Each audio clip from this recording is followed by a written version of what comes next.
We begin by praising Allah, and we praise Him and we seek His help and we ask for His forgiveness. We seek refuge with Allah from the evil of ourselves and from the evil consequence of our evil actions. Whomsoever Allah guides, there is none to misguide, and whomsoever Allah leaves to go astray, there is none to guide. And I testify that Allah alone is worthy of being worshipped, and that Muhammad is the servant of Allah and His final messenger. Today we're going to conclude with perhaps the most misunderstood of the concepts that we are dealing with in Islam, and that is the concept of jihad. The word jihad has today become almost synonymous with terrorism, and that's something that is very important that we need to qualify and clarify. That jihad does not mean terrorism. In fact, when we look to the Islamic Sharia, to the Islamic law, we clearly find that terrorism, if we mean by terrorism the targeting of women and children and civilians in order to achieve our military, political, religious or ideological objectives. If that's what we mean by terrorism, targeting civilians, then it is absolutely clear from the Sharia, from the Islamic law, from the way that has been taught to us by Allah through His Prophet Muhammad, that such a way of fighting or conducting one's affairs is not allowed. In several different places, the Prophet Muhammad is reported to have said and told the Muslim armies who were fighting, do not kill the women, do not kill the children. Way of fighting or conducting one's affairs is not allowed. In several different places, the Prophet Muhammad is reported to have said and told the Muslim armies who were fighting, do not kill the women, do not kill the children, do not chop down the fruit-bearing trees. Leave alone the churches and the synagogues and the monasteries, and leave the people there to dedicate their life to what they dedicated their lives to. Even the Prophet Muhammad had prohibited the poisoning of water supplies. In one particular incident, we find that the Prophet Muhammad, may God's peace and blessings be upon him, after a battle, had noticed that his companions were gathered around something, and he said to one of the companions who was standing near him, "What is that? What is going on over there?" And his companion said, "O Messenger of God, it is a woman who was killed in the course of the fighting." And the Prophet Muhammad said, "That is not one against whom war should be fought." If the Prophet Muhammad showed his disapproval of a woman being killed in the actual battlefield, then how possibly could Islam allow targeting of women and children as an act of warfare? In fact, we find that the religion of Islam has taught the best way, the best manners, the best conduct. However, warfare is a reality of human life. Islam is not a pacifist religion. Islam is not a pacifist religion, but it is a peaceful religion. That means that Muslims are not expected or required that when they are being oppressed, when their lands are being invaded, when their communities and their religion is being insulted, that they should merely accept such a situation. Muslims are required and they are ordered in the Quran to resist such occupation and such treatment. In fact, the Prophet Muhammad, may Allah's peace and blessings be upon him, taught us that Allah does not love the oppressor, and Allah does not love those also who allow themselves to be oppressed. So as long as we have the ability to resist oppression, then we should do that. And so it is very clear that the Quran teaches a concept, and Islam teaches a concept of physical conflict, especially in the case of defending oneself and defending one's land. Therefore, if one has the ability to resist this attack, even with arms and with fighting, and if that is what is required, that is what the Muslim is obliged to do.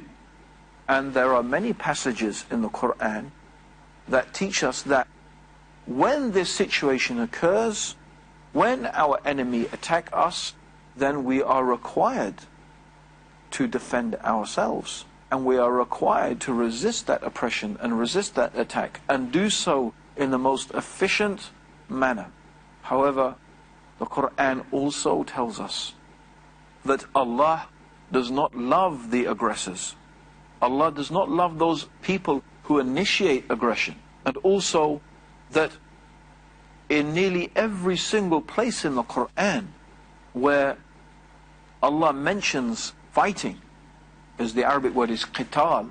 So whenever Allah subhanahu wa ta'ala mentions the physical fighting, the actual physical violent jihad, you'll find that also Allah mentions that if they incline to peace, then you should also incline to peace.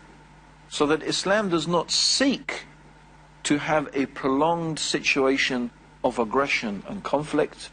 In fact, peace should be the norm. Peace should be the normal situation.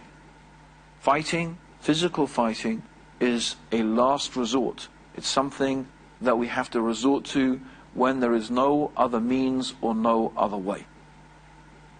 However, the word jihad, although often does refer to a physical conflict in the Quran, often the word jihad is used to mean the physical type of fighting. The word does have in the Sharia a much broader meaning and a much broader context. Literally, the word jihad means to struggle. This is what the actual word in Arabic means. In fact, it means to struggle to the utmost of one's ability. To struggle to the utmost of one's ability to do what? To get money, to take other people's property, to get booty. The Sharia, the way that leads to Allah on this earth, that is when truly we will have real peace on this planet. So jihad is the struggle in order to do that. And it could be, primarily it is, an internal struggle. The first place that the jihad takes place is within one's own self, within one's own soul. This is known as jihad bil nafs, the jihad against your own passions and your own desires. Because this is the reality of life. Life is a test. Allah has created this world the way it is to test us. Will we obey God or disobey God? And that's why there is poverty and wealth, health and sickness, beauty and ugliness, and so on and so forth. All of these things are a test to see, will we obey God or not? And one of the things that is part of that test is that we have desires. The human being has passions, desires. There are many things that we desire: money, wealth, children, land, houses, successful businesses, to be beautiful, to be famous, power, knowledge. There are many, many desires in addition to these that the human beings have. But the jihad of oneself is the fight to control these desires, to control them so that we are always within the boundaries of what the Sharia or what the Islamic law teaches, that we do not transgress or go beyond those things that God has forbidden and prohibited for us, that we always stay within the realm of what is allowed. In fact, one of the beautiful things about the Sharia is that in general everything is allowed, except those things that have been specifically prohibited. This is in terms, of course, of the worldly things. In terms of the religious actions, the actual acts of worship, it's the other way around. when it comes to worshipping God, we can only worship God the way that has been prescribed. We can't invent new ways to worship God. We can't introduce new systems or new ways or new acts of worshipping God. We have to confine ourselves to the way that has been taught to us by the Sharia.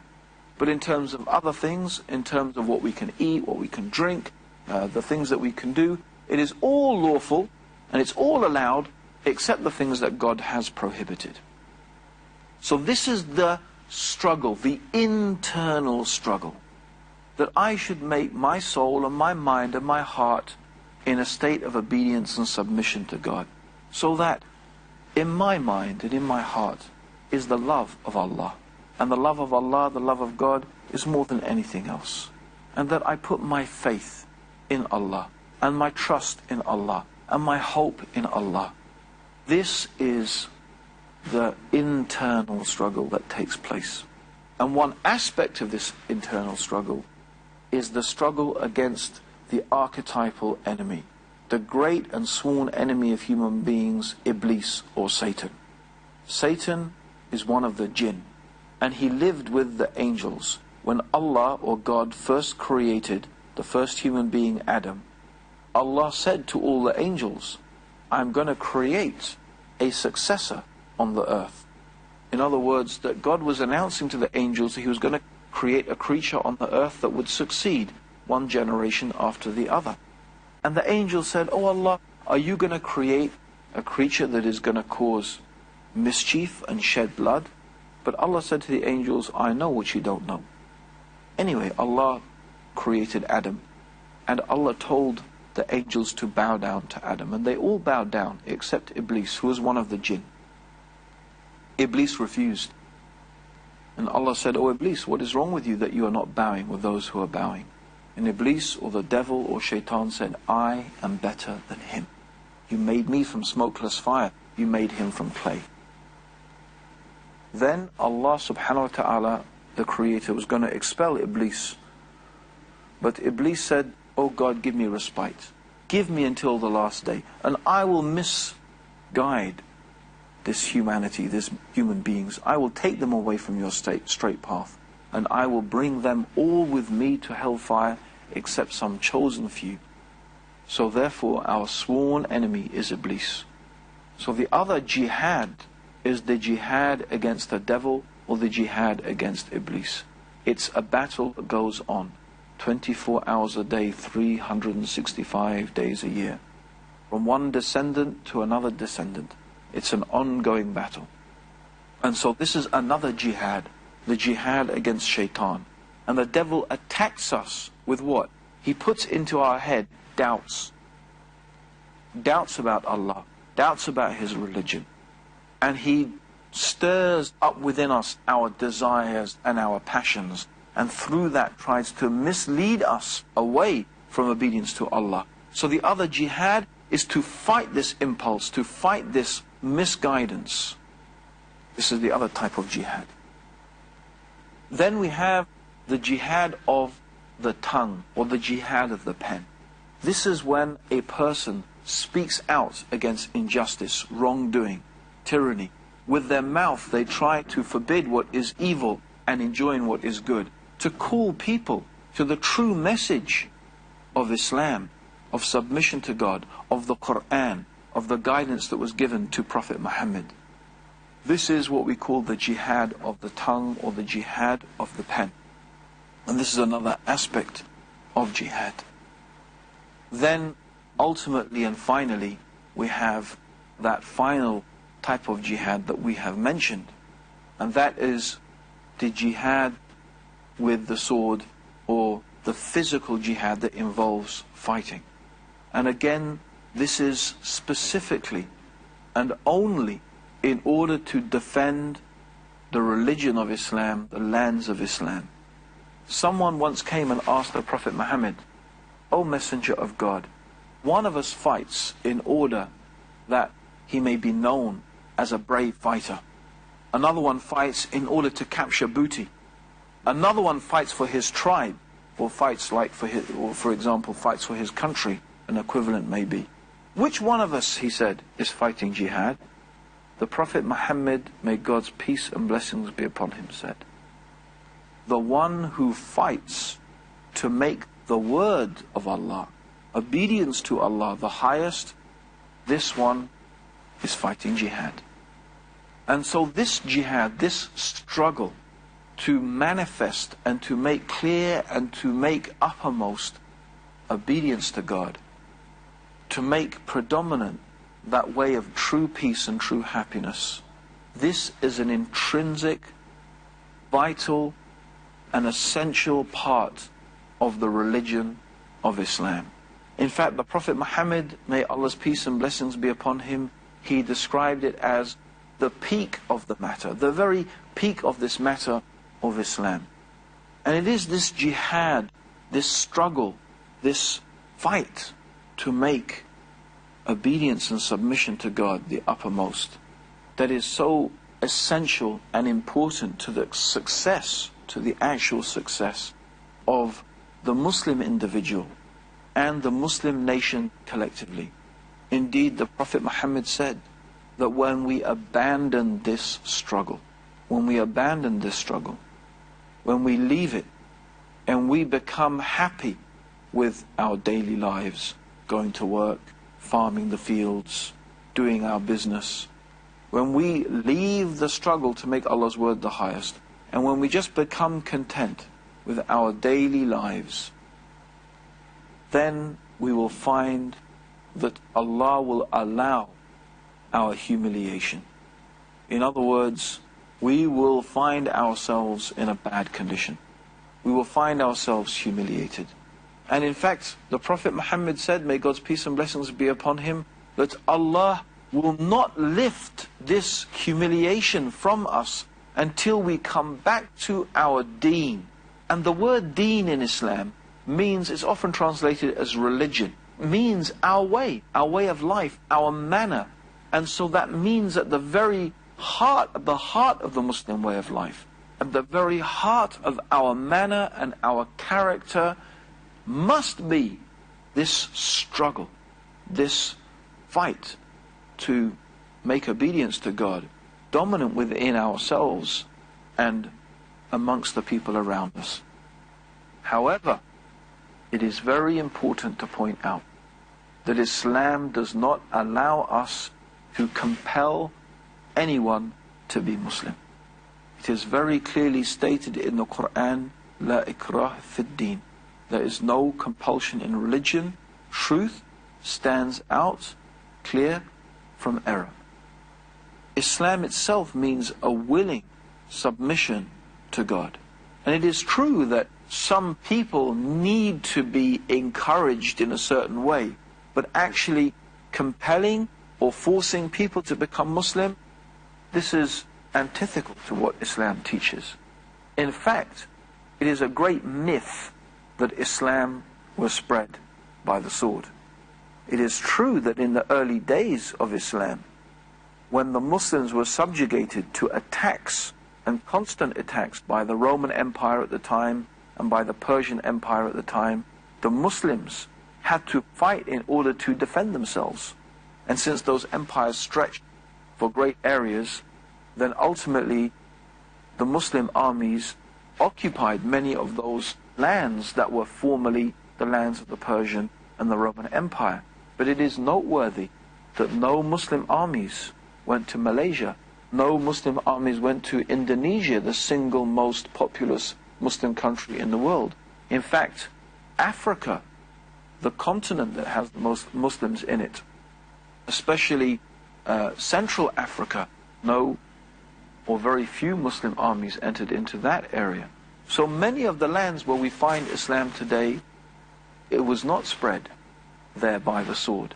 In fact, we find a remarkable phenomenon taking place, that in the West, Islam is the fastest growing religion in the West today.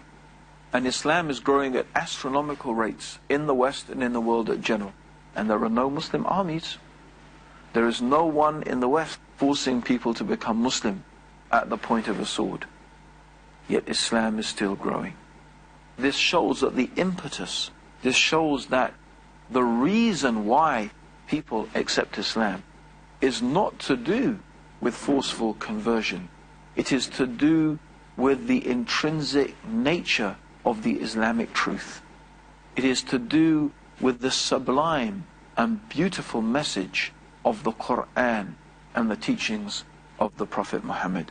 Of course, every Muslim has the duty to convey the message of Islam in the best manner possible. And that could be done either through words or, more importantly, through our behavior, through displaying the noble and the good characteristics that every Muslim should have of truthfulness and honesty, trustworthiness, keeping our promises and fulfilling our pledges and our trusts, our honesty in business dealings. These were the very things that attracted so many millions of people to Islam. And they are the very qualities that Muslims need to display in their everyday life. And still many Muslims do display those qualities, and all praise is due to Allah. So this imperative, this need to convey the message of Islam is important. We invite people to Islam. That's our job. The word dawah means invitation. We can't make anybody Muslim. That's not our job. It is not my task or responsibility to actually make a person Muslim. No.